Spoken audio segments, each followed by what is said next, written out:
Hello everyone, this is Adam for RealHomeRecording.com. This is your 3 minutes mixing tip, and I call this one the dry-wet approach. If you've ever used reverb, delay, or other similar processors, you'll notice a wet-dry knob. Basically, the wetter an effect, the more it affects the signal, and vice versa. Typically, effects like compression and equalizers do not have a dry, wet knob. Newer digital ones do, but their hardware equivalents rarely ever did. So one mixing approach that engineers like to do, myself included, is to only use dry effects at first.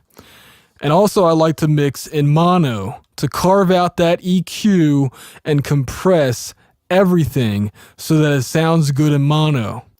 This is a very technical process.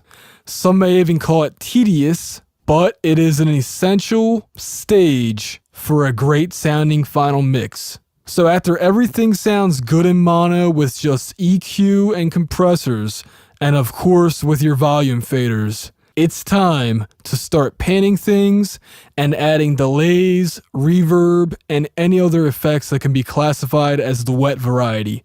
Try out this wet-dry approach and see if you like it. This has been Adam for RealHomeRecording.com.